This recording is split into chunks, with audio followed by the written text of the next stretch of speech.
So now India railway finance corporation IRFC, अब देखिए यहाँ पर ना क्या टारगेट बनने वाले हैं, यहाँ पर कितना पी रेशियो डाउन हुआ है, क्योंकि ये बहुत इंपॉर्टेंट है स्टॉक की वैल्यूएशंस के लिए, स्टॉक के प्राइसेस के लिए। अब Q1 के नंबर तो आ चुके हैं, वो यहाँ पर क्या जस्टिफाई कर रहे हैं, क्या वैल्यूएशन से जो महंगी हो गई थी वो सस्ती हुई है, जिसका बेनिफिट रिटेल इन्वेस्टर्स को मिलने वाला है, या फिर अभी भी वो वैल्यूएशन अभी भी वो महंगी है।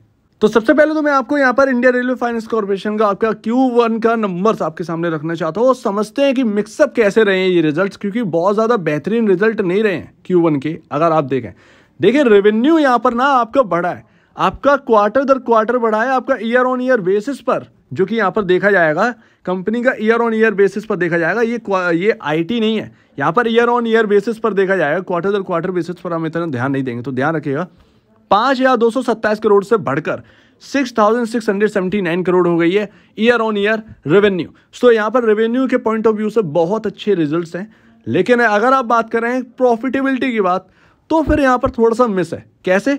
1,660 करोड़ के आगे आपका 1,563 करोड़ रुपए यहाँ पर निकल कर आया है।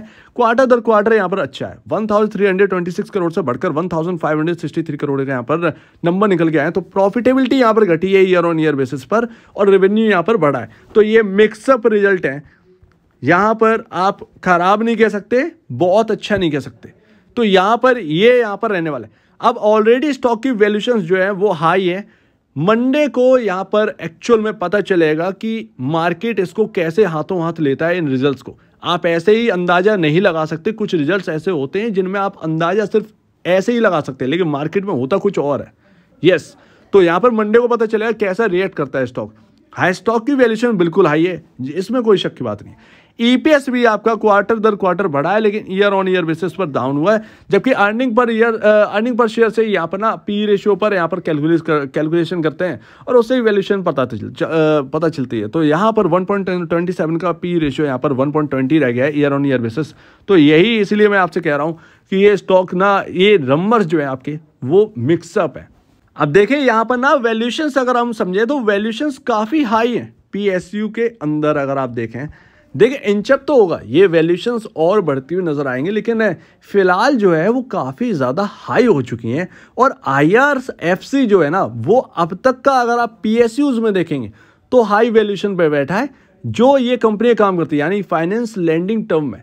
तो यहाँ पर ये बहुत इंपॉर्टेंट हो जाता है कि अब मार्केट क्या लेगा। इसीलिए मैं कह रहा हूं कि Q1 के नंबर के बाद मार्केट का रिएक्शन जो है ना वो बहुत इंपॉर्टेंट है। और यहां पर आप मार्केट कैप से सब कुछ पता नहीं लगा सकते, आपको पता लगाना होगा PE रेशियो से।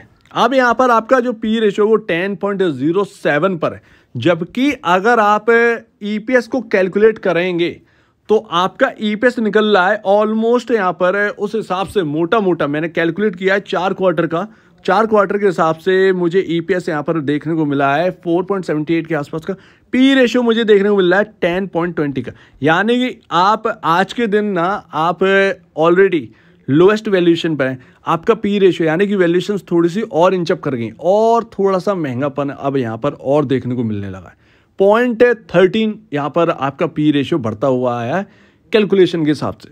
तो यहाँ पर आप एक बार देख लीजिएगा, अगर मेरी कैलकुलेशन यहाँ पर मिस करती है तो प्लीज़ आप यहाँ पर चेक कर लीजिएगा, मैं ये भी कहता हूँ, राइट।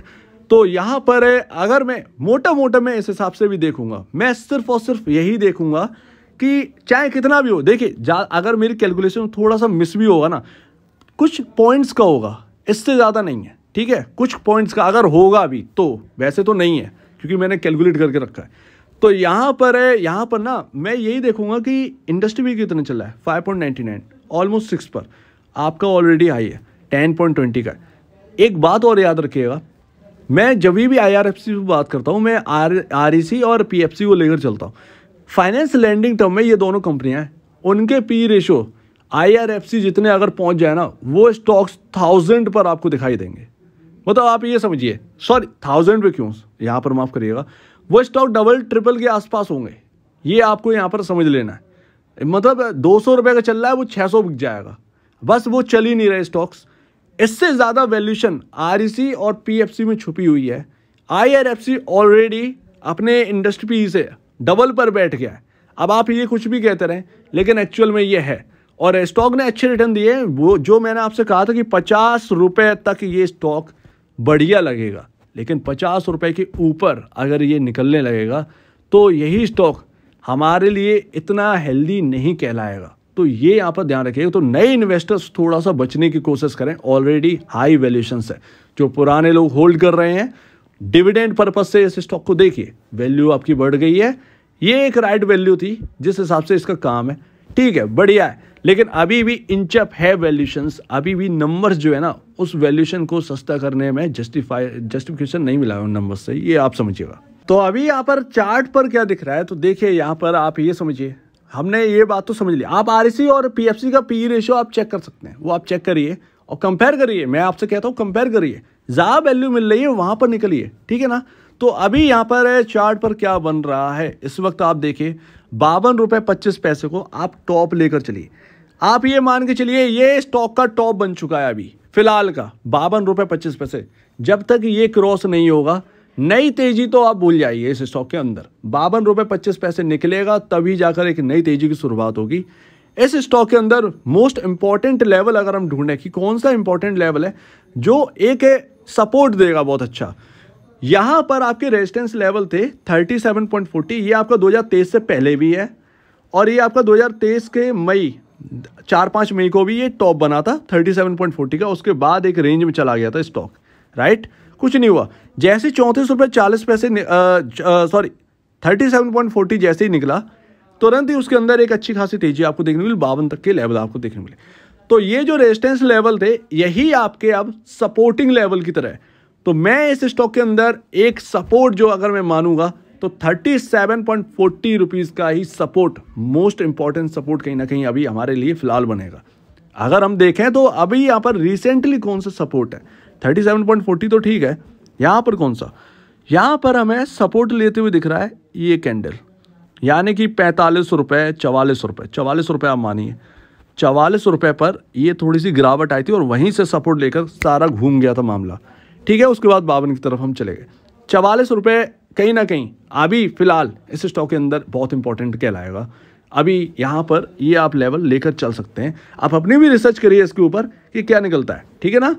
ऐसा नहीं कि मेरी आप सुने, आप अपना भी यहाँ पर रिसर्च करके चलते रहिए ताकि आपको लेवल्स टू लेवल तो पता रहे कि कौन सा लेवल टूट रहा है, कौन सा लेवल यहाँ पर टूट कर ऊपर निकल रहा है ये स्टॉक और कितनी तेजी हो सकती है। जब भी एक इंपॉर्टेंट लेवल निकलता है ऑलमोस्ट 10% के आसपास की तेजी हमें मिल जाती है। अनुमत ऐसे स्टॉक्स के अंदर देखा गया, लेकिन ऑलरेडी स्टॉक के अंदर तेजी है, राइट।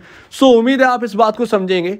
मेरे हिसाब से आरसी और पीएफसी की तरफ नए इन्वेस्टर देखें। आईआरएफसी ऑलरेडी महंगा हो चुका है, वो अपने इंडस्ट्री पी से भी डाउन चल रहे हैं। ये कोई रिकमेंडेशन नहीं है, मैं आपसे सिर्फ और सिर्फ रिसर्च पॉइंट ऑफ व्यू से कह रहा हूं। जो नई खरीदारी करने के लिए बैठे हैं पहले वो रिसर्च कर लें, ज्यादा बेहतर रहेगा। कंपेयर कर लीजिए, ये ज्यादा बेहतर रहता है। पुराने लोग होल्ड कर रहे हैं, डिविडेंड पर्पज, मैंने पहले ही कहा था ये डिविडेंड पर्पज ही रहेगा आगे।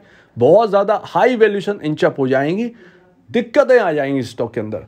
देखते हैं अब मंडे को क्या रहता है। सो उम्मीद है आप इस बात को समझे होंगे। आपका क्या कहना है इसके ऊपर कमेंट सेक्शन में कहिए और अब वीडियो देखने के लिए बहुत धन्यवाद दोस्तों।